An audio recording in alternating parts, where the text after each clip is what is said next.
Ici Arisa. Quel genre de jeu pourri ferait apparaître le dernier boss alors qu'on essaie d'en affronter un de milieu de tableau, hein? J'aimerais bien dire mon avis au dieu qui décide de notre destin. Les courbes de difficulté sont très importantes, vous savez. Seigneur démon. Niveau 140? Attendez, un seigneur démon à tête de chien? Impossible. Ce type n'est pas un seigneur démon ordinaire.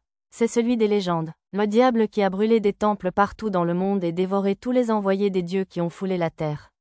Le serviteur du dieu maléfique qui a combattu l'armée des dieux et vaincu les dragons. Que fait-il ici? Est-il là à cause de moi? Dans mon pays natal, on disait que mes cheveux violets étaient d'une couleur maudite qui invoquait le malheur. Le seigneur démon est-il apparu ici à cause de mes cheveux malchanceux et de moi? Si ce n'était pas pour moi. Mon esprit commence à sombrer dans une spirale négative, mais le maître m'attire doucement contre lui. Arisa, tout va bien.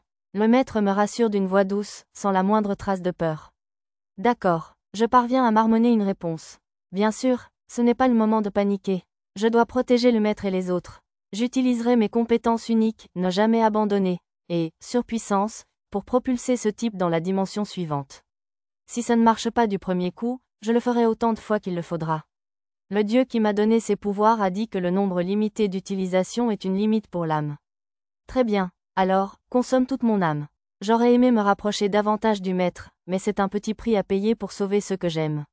Ma vie n'a pas été si mauvaise. Si je mourais maintenant, je serais heureuse. Si possible, j'espère pouvoir me réincarner aux côtés de mon maître optimiste dans ma prochaine vie. Prenant une grande inspiration, j'active mon. Soudain, la vue change. Maître a dû utiliser téléportation. En un instant, je me retrouve à côté de Nana et des autres. Mon maître imprudent compte combattre le seigneur démon seul. Il faut le retrouver. J'essaie d'utiliser ma magie spatiale pour localiser Maître, qui s'est téléporté avec le seigneur démon, mais il est introuvable. Impossible. D'habitude, je trouve facilement les gens que je connais bien. Arisa, c'est le chef d'étage. On devrait se replier à l'arrière pour l'instant. Miss Lisa ordonne à tout le monde de se retirer en lieu sûr. Elle me soulève sous son bras et m'emporte comme un bagage, mais je n'ai pas le temps de me plaindre de ce traitement grossier. J'utilise surpuissance une seule fois pour le chercher, mais je ne trouve toujours rien. C'est comme si l'idée même de Satou avait complètement disparu de ce monde. Ça ne sert à rien. Je ne le trouve pas. Je grince des dents, frustré par ma propre inutilité. Qu'est-ce que c'était? C'était flippant comme un démon, monsieur. Non, seigneur démon. Vraiment? Tu es sûr, Mia? Mia a clairement compris aussi. Inutile de t'inquiéter, mais je suis inquiète, monsieur. Tama semble être la seule à ne pas l'être. Comment peut-elle avoir une confiance aussi totale en lui? Lulu est devenue pâle, et même Lisa et Nana se sont mises à faire les 100 pas en apprenant que c'était un seigneur démon. Franchement, Tama est la seule à être calme? Respire profondément. Les elfes professeurs s'approchent et nous grondent. Inspire, expire, inspire, expire. Je n'arrive pas à inspirer correctement, et je finis par m'étouffer et tousser. Pourtant, je crois que je suis un peu plus calme maintenant.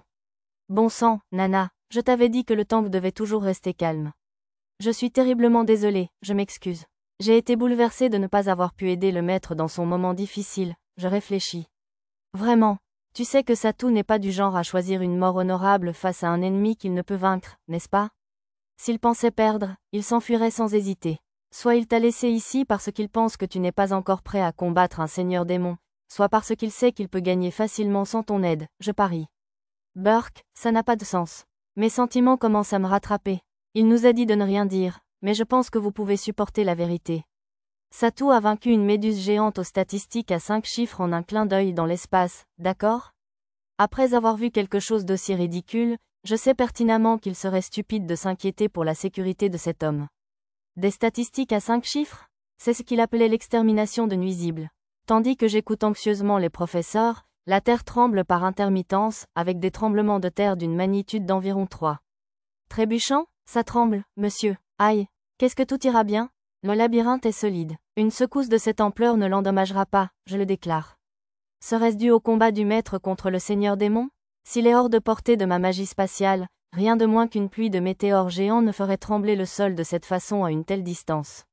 La pluie de météores que j'ai vue avant d'arriver à Serious City me vient à l'esprit, mais même le maître n'est sûrement pas aussi puissant.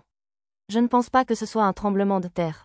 Il y avait un volcan endormi près de la frontière du grand désert, alors peut-être qu'il est entré en éruption ou quelque chose comme ça. Ce tremblement de terre dure un moment, cependant. Je frémis à l'idée de ce qui se passe à l'épicentre. Je suis de retour. Désolé de vous inquiéter. Naturellement, il apparaît, faisant comme s'il était juste sorti faire quelques courses. Bon retour, monsieur, maître, Satou, maître, je fais de votre retour sain et sauf. Tandis que tout le monde l'entoure, son sourire est si banal que j'hésite un instant. Je demande ce qui est arrivé au Seigneur Démon, et il répond simplement, je l'ai battu. Tu l'as battu? Vraiment, comme ça? Enfin, il n'y a même pas une égratignure sur ses vêtements, encore moins sur lui.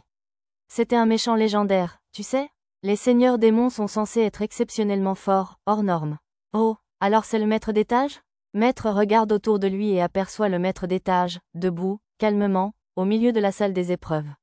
Le monstre, apparu peu après son départ, est un empereur calamar tonnerre, couvert d'éclairs rouges. Il mesure plus de 45 mètres de haut et ses tentacules, aussi longs que son corps, se tordent au sol. Que voulez-vous faire? Le combattre un autre jour? Maître nous regarde avec inquiétude. Vu l'épuisement émotionnel que nous ressentons tous à son égard, il serait peut-être préférable de reporter notre rencontre. Mais en regardant Maître, toujours parfaitement calme après avoir combattu le seigneur démon le plus puissant de tous les temps, je ne peux me résoudre à abandonner. Si je veux être à ses côtés un jour, je dois être capable de surmonter ce genre d'obstacles sans difficulté. On y va maintenant. Vous êtes tous prêts, n'est-ce pas?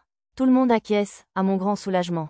Déclarant notre intention de devenir maître, il jette un regard nonchalant au chef d'étage et rassemble tout le monde pour leur présenter l'ennemi. Cette chose s'appelle un empereur calamar tonnerre. Il est de niveau 59, un peu plus fort que prévu, mais rien d'insurmontable.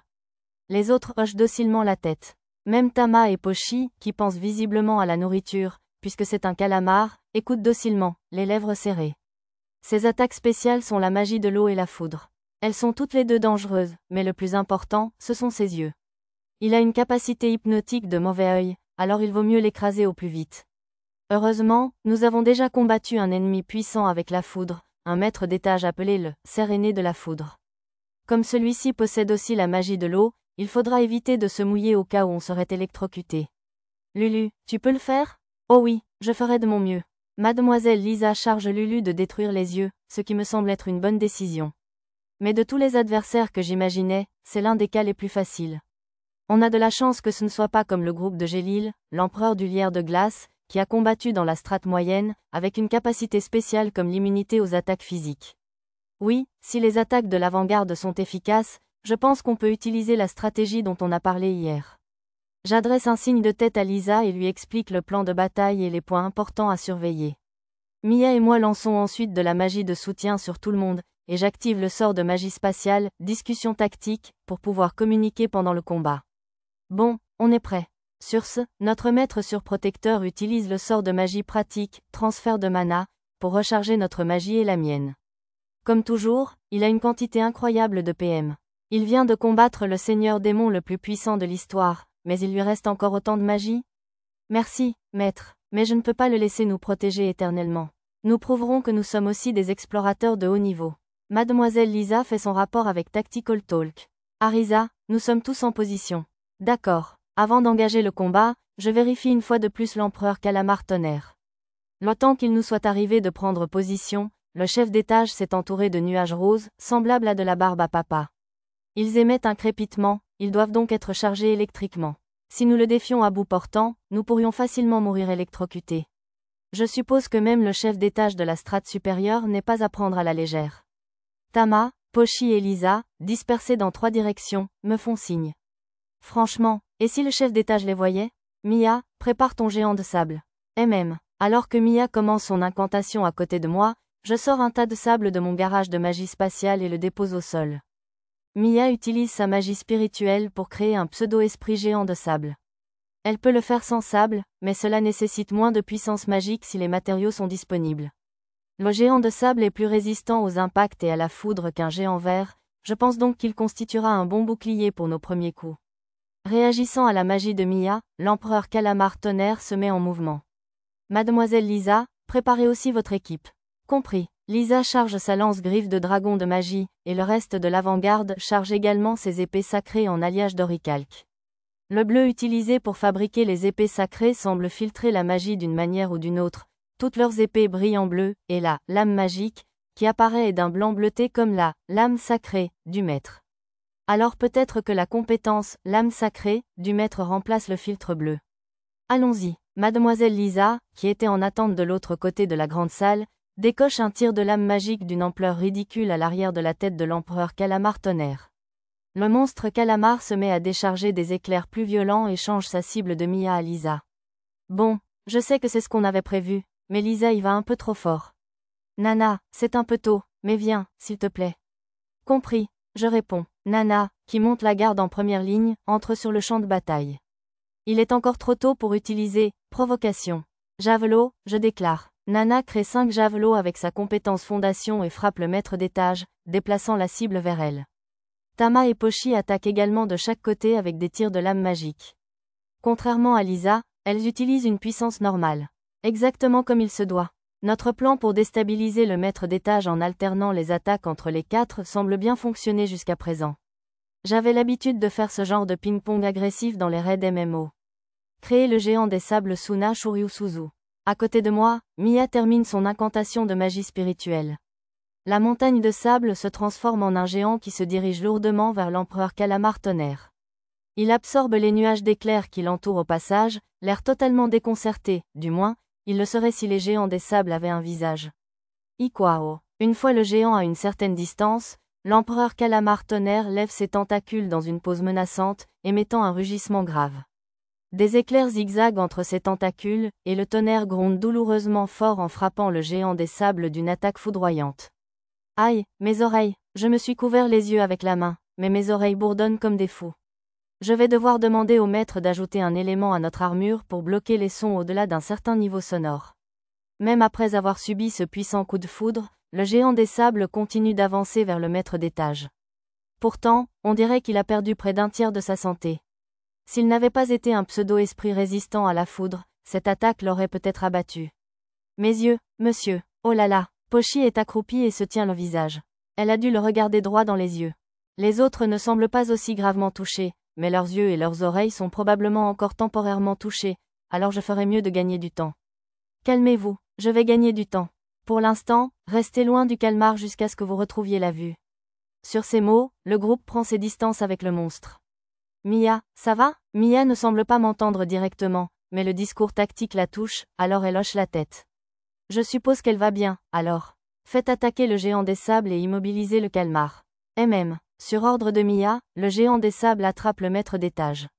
Le monstre calmar résiste, frappant le géant avec ses tentacules, mais ses coups s'enfoncent dans le sable sans grand effet. Réalisant que ses attaques sont inefficaces, l'empereur Calamar Tonnerre, désespéré, crache un nuage de brouillard empoisonné comme un calmar qui utiliserait de l'encre, mais le géant des sables ne respire pas et ne voit même pas physiquement, donc cela n'a aucun effet. Bon, on dirait que le duel est encore meilleur que prévu. Écrasons ses yeux hypnotisants tant qu'on en a l'occasion. Je lève les yeux vers Lulu. Tu peux les éliminer? Je devrais pouvoir en éliminer un. D'accord, je m'occuperai de l'autre avec la magie, alors. À mes côtés, Lulu prépare son pistolet laser. Ma distance de tir n'est pas terrible, alors je décide d'utiliser chasseur de boules de feu, un sort à tête chercheuse. Tire. Le calmar résiste à ma magie, je n'ai infligé aucun dégât. Le pistolet laser de Lulu touche l'autre œil, mais rebondit sur le film protecteur, donc il ne fait pas beaucoup de dégâts, à part éblouir légèrement le calmar. Lulu, pourrais-tu tirer dans les yeux du calmar avec ton fusil physique ou le canon d'accélération? Pas maintenant. Lulu pointe du doigt l'empereur Calmar Foudre, qui protège maintenant ses yeux avec des tentacules. J'imagine qu'il n'a pas vraiment apprécié cette attaque au pistolet laser. Eh bien, c'est un problème. Je suppose qu'il va falloir s'approcher suffisamment pour tirer. Pochi peut le faire, monsieur. Tama aussi? Comme le sort, discussion tactique, est toujours actif, les voix joyeuses de Tama et Pochi résonnent. Attends, Pochi, tes yeux vont bien? Ouais, je viens de m'asperger le visage d'une potion, monsieur. Je ne pense pas que ce soit comme ça que les potions fonctionnent normalement. Mais peu importe, tu crois que tu as compris? On s'en charge, monsieur. Ah oui? J'ai un peu peur que l'agressivité du maître d'étage passe du géant de sable à Pochi ou Tama s'il inflige trop de dégâts.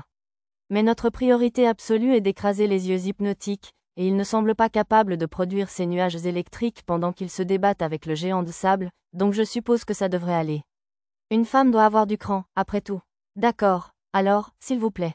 Vous avez compris, monsieur. Tama et Pochi prennent des poses théâtrales, puis chargent leurs épées sacrées. Leurs lames brillent toutes deux en bleu, entourées de particules de lumière. Oh, super. On dirait que Pochi a réussi à contrôler la sienne cette fois. Fraise? J'ai gardé le goût de viande séchée, monsieur. Ils sortent tous les deux des potions de récupération magique des récipients à leur ceinture et les boivent d'un trait. Une potion magique au goût de bœuf séché? Burk. Au moment où l'empereur Kalmar Tonnerre interrompt ses éclairs incessants, Pochi et Tama attaquent. Pochi esquive un tentacule avec clignement et s'approche rapidement de sa tête. Puis elle tranche avec son épée sacrée allongée, plantant son œil droit dans celui du maître d'étage, qu'il ferme aussitôt de douleur. Pas encore fini, monsieur. Waouh! Elle a utilisé un tir de lame magique alors que sa lame était encore plantée dans l'œil et l'a fait exploser. C'est un geste assez vilain avec une si jolie tête. Fort épée fouet. Se rapprochant de l'autre côté, Tama frappe avec son épée fouet enduite de lame magique, transperçant l'autre œil de l'empereur Kalmar Tonnerre. Puis elle raccourcit la lame, se redressant au passage. Je suis surprise que l'épée ne ressorte pas, jusqu'à ce que je me souvienne qu'elle peut produire des pics à sa pointe. Je suppose que Tama joue aussi mal. Alors qu'elle se rapproche, Tama frappe avec l'épée sacrée en alliage d'oricalque en forme de forêt dans son autre main. Je suis impressionnée qu'elle puisse utiliser une arme aussi ridicule. Oh, on dirait qu'une attaque à zone d'effet arrive. Nana, calamar géant, si tu te crois si impressionnante, tu devrais t'illuminer comme une pieuvre luciole, je te mets au défi. Ah, je ne sais pas si c'est la provocation que j'aurais choisie. L'empereur Kalmar Tonnerre s'illumine d'électricité, et un éclair assez puissant pour abattre un éléphant mâle s'abat sur Nana. Oh, Lulu reprend son souffle. Des couches et des couches de boucliers magiques et de barrières entourent Nana, la protégeant du danger. C'est seulement la deuxième fois que je vois cette capacité, mais sa puissance défensive est toujours aussi incroyable. On dirait que la vie du Kalmar faiblit.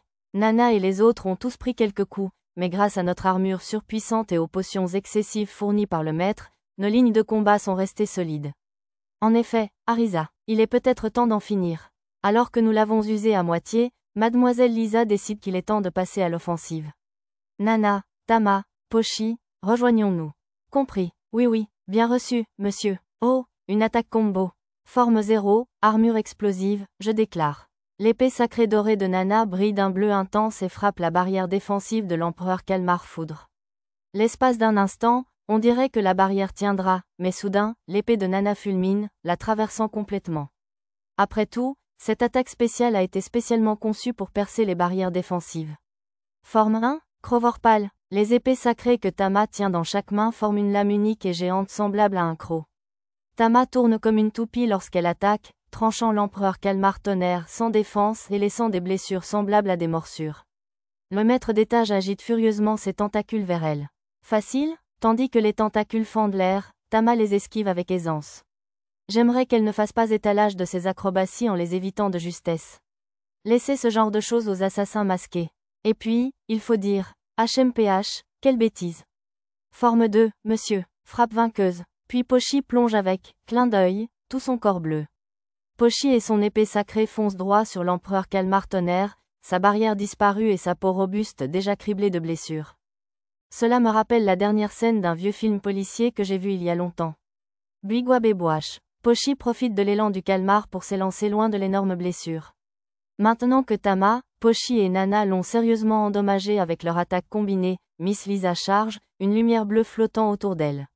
L'âme magique sort de la pointe de sa lance-griffe du dragon, presque 3 fois plus longue que d'habitude. Forme 3. Draco Buster. Lisa lance une salve d'attaque avec sa lance brillante, puis conclut en tournoyant et en utilisant l'élan de la rotation pour asséner un dernier coup. L'attaque transperce la graisse sous-cutanée déjà endommagée par l'assaut de Pochi, pénétrant profondément les organes du Kalmar. Bigwabebouach. L'empereur Kalmar Tonnerre rugit encore plus fort. Pendant ce temps, Lisa croque la potion de récupération magique qu'elle tenait dans sa bouche et la boit d'un trait. Sa magie se rétablit rapidement, car elle était sur le point de se tarir. C'est censé être une potion intermédiaire, mais sa vitesse de récupération est plus proche d'une plus grande. Coup final, lance-lame magique. Sa lance transperçant toujours la chair du Kalmar, Lisa enchaîne avec une autre. Je vois une lumière bleue briller dans le corps du maître d'étage. L'instant d'après, des lames bleues jaillissent de sa peau. Bouirou! Le géant des sables de Mia perd sa vie et commence à s'effondrer. J'utilise le sort de magie spatiale labyrinthe pour gagner du temps. Ça ne durera qu'une trentaine de secondes au mieux, mais ça devrait suffire. Tandis que Mia boit une potion de récupération magique à côté de moi, je sens une odeur de pêche. Alors, les siennes sont à la pêche, hein? On lui demande de nous faire toutes sortes d'améliorations. Mia utilise les restes du géant des sables pour créer un serpent des sables mouvant grâce à la magie spirituelle et enchaîner l'empereur Kalmar Tonnerre. Le calamar se tortille, essayant d'arracher le serpent, mais il semble encore plus difficile à céder que le géant. Lulu, prépare-toi. D'accord. Lulu, qui a soutenu tout le monde avec son fusil et son pistolet laser, prépare son pistolet d'accélération. J'utilise également ma magie spatiale pour empêcher le maître d'étage de bouger. Mais elle ne vise pas le monstre. Si elle tire directement dessus, il résistera à la plupart des dégâts. Non, elle vise le serpent des sables mouvants qui entoure l'empereur Calamar Tonnerre. Je le suspends en l'air, maintenant indirectement le monstre en place. Puis je sors une potion magique de mon propre récipient et la bois d'un trait. Burk, j'ai utilisé une potion amère parce qu'elle récupère plus de PM, mais les potions sucrées sont vraiment plus faciles à boire. Si le pistolet d'accélération de Lulu fait mouche, il devrait faire tomber le monstre calamar au-delà de ses 30% restants. Alors avant qu'il ne se déchaîne, j'utiliserai ma compétence unique pour l'achever d'un seul coup avec le sort de magie spatiale supérieure désintégration. Lulu sort son pistolet d'accélération de son sac fait et le prépare. Elle me regarde. D'un air interrogateur, j'acquiesce et lui fais signe d'y aller. Ciblage terminé. Attendez. Oui, madame. Pile dimensionnelle en attente. Le nouveau système de soutien du pistolet accélérateur répond à l'ordre de Lulu. Oui, je préfère nettement la voix mélodieuse du maître à ses bips et ses boops. La pile dimensionnelle invisible maintient le long et lourd canon du pistolet accélérateur en place. Activez le canon virtuel. D'accord. Canon virtuel, déployé. Un canon pseudo-matériau de magie pratique de 20 mètres de long apparaît devant le pistolet accélérateur. Oui, trop cool. Déverrouillez le cercle magique d'accélération.